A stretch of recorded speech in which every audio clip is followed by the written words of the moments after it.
Good evening from New York. I'm Chris Hayes. As Donald Trump faces mounting existential legal threats to his presidency, there is one institution that has protected him at all costs. That's the House Republican majority, and it is now facing its own existential threat, the voters. A week from today, the president's former campaign chairman, Paul Manafort, is going on trial. Prosecutors have already started naming the witnesses to testify against him. Meanwhile, the president's former lawyer and fixer, Michael Cohen, is repeatedly signaling his willingness to cooperate with investigators. A person close to Cohen telling Vanity Fair, when Michael says that he wants the truth out there and that the truth is not the president's friend, he is not talking about marginal issues. He's talking about core issues at the heart of the Mueller probe. Okay. The president, for his part, is still trying to defend his alarming performance in Helsinki last week to limited effect. In a brand new Quinnipiac poll, 68%, they're somewhat or very concerned about the president's relationship with Russia, 68%. And all of that might help explain why the president, at an event today, actually said this. Just remember, what you're seeing and what you're reading is not what's happening. Do not believe what you see or read. Echoes a line from George Orwell's 1984. The party told you to reject the evidence of your eyes and ears. It was their final, most essential command. That assault on reality comes amid new signs. The president's bulwark in Congress, as I mentioned, could be about to crack. We're 105 days till the midterms, and this is the big headline from Sabato's crystal ball. That's the gold standard for election forecasting. The House tilts towards the Democrats. Crystal Ball today just changed its ratings for 17 individual House races, all of them moving in one direction, in favor of Democrats. And that includes the race for Congressman Steve King's seat in Iowa.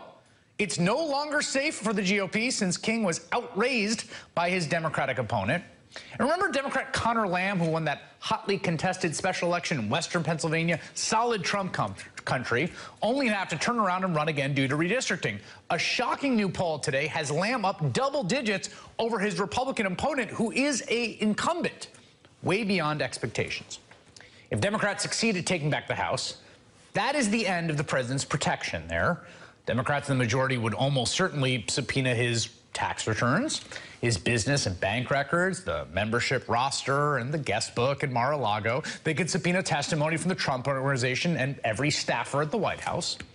And that peril the president faces, should things not go his way this fall, might have something to do with the president proposing a new $12 billion bailout to farmers harmed by his own trade war, because those are voters he can't afford to lose. It almost certainly explains why the president's legal team is now offering the special counsel a presidential interview that does not include obstruction of justice. They argue, once again, the president can't be criminally liable for actions falling under his executive authority, like firing the FBI director.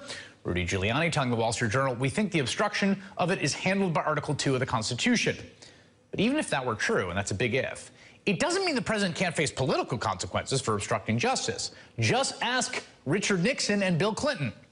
Not long ago, Giuliani himself acknowledged that Trump world's attack on the Mueller probe have always been about one thing: impeachment. To a large extent, remember, Dana, we're defending here, it is for public opinion, because eventually the decision here is going to be impeach, not impeach. Members of Congress, Democrat and Republican, are going to be informed a lot by their constituents. So our jury is as it should be, is the American people. For more on the president's Mueller interview and how the midterms are playing into his deliberations, I'm joined by Democratic Senator Richard Blumenthal of Connecticut, member of the Senate Judiciary Committee. Senator, a colleague of yours in the House, Adam Schiff, said this in response to the Giuliani no obstruction offer. Giuliani's new offer, the special counsel, you can ask the president about conspiracy, but only if Trump's answers can be limited to no collusion, no collusion, no collusion. As to obstruction of justice, no questions at all. Enough is enough. Time for a subpoena. Do you agree? I agree. It is really at the point where a subpoena from the special counsel would be entirely appropriate. This offer of a limited interview would be laughed out of his office if Rudy Giuliani were still U.S. Attorney. As a prosecutor, as U.S. Attorney in Connecticut, I would have laughed it out of my office. And I think that the special counsel, in fairness to the country, ought to talk about a subpoena and give the Giuliani and Trump camp a definite time limit on complying and then go to court if necessary. And that action may eventually go to the United States Supreme Court, where, as you know, the nominee in question believes very strongly that maybe the Nixon tapes case ought to be reconsidered and the president should be above the law. We mentioned that last night. Brett Kavanaugh saying that at an event, I think in 1999, that maybe the Nixon tapes, the unanimous Nixon tapes case, decided wrongly. The issue here, right, is a subpoena is a powerful thing. That brings us to Congress, right? What would change if there was a congressional majority in either house of Democrats with subpoena power? There would be committees who could compel truth-telling by public officials, or at least production of records, not only tax returns from Donald Trump, but also internal files from within agencies. There would be no need to rely on freedom of information requests, which can be delayed by these agencies. There would be compelled production of those kinds of evidentiary documents from the EPA, from the Department of Labor, from all kinds of agencies that may be concealing and hiding relevant evidence that in turn may show illegality on the part of the Trump campaign. The American people really want accountability. They want change. That's what this poll and what I'm hearing from my constituents shows, and that's what the recent election shows as well. The president today, I mean, we're still sort of dealing with the fallout of that astounding performance in Helsinki. And, you know, then the wood absurdity, and then he sort of threw it all out yesterday and was back to hoax. And then today he said this: I'm very concerned that Russia will be fighting very hard to have an impact on the upcoming election. Based on the fact no president has been tougher on Russia than me, they will be pushing very hard for the Democrats. They definitely don't want Trump. Vladimir Putin literally stood next to the president and said he wanted Trump. What is that about? The American people really are, in fact, believing what they see and hear. What they're watching is a president who puts his own interest above America, in fact, blames America first instead of putting America first, and Vladimir Putin loves it. In fact, as you've just pointed out, Chris, he said in that now infamous press conference that he wanted Trump to win, not Trump's opponent. So what we have here is an effort to deny what Americans can see and hear, and that's why the poll numbers are moving against him. But more fundamentally, and really importantly, this nation is under attack. That's what Dan Coates, the director of national intelligence, said. The warning lights are blinking red again, and it is an attack on our electoral process, the pillars of our democracy. And whether you believe that the Russians want Trump or the Democrats to win, the point is to stop this attack on America. All right, Senator Richard Blumenthal, thanks for your time tonight. Thank you.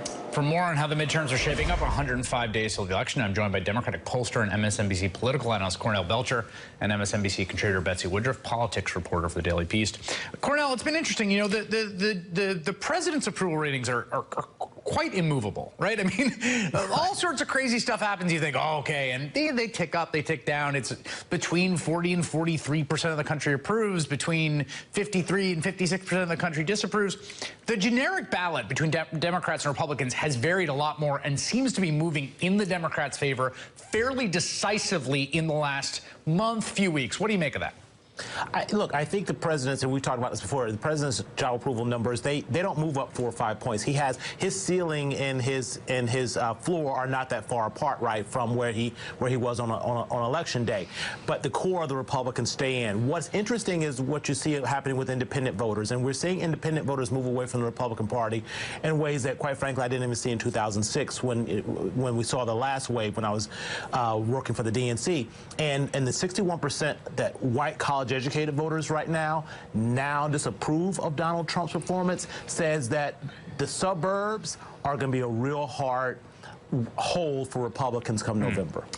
Betsy, how do you see this playing out among House Republican members of Congress? Are they acting as if they understand what's coming?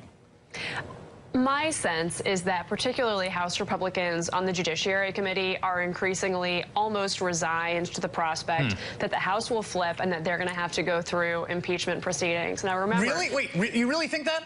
This is something, based on conversations I've had with members, yes, they're bracing themselves for that. They aren't positive it's going to happen. But if you talk both to folks on House Judiciary and to people in Paul Ryan's inner circle, the operating assumption, what they are bracing themselves for, is for the House to flip. And of course, what Republicans expect very much is that if the House does flip, the first thing Democrats are going to try to do is to impeach the president. Now, that doesn't mean those Republicans are right.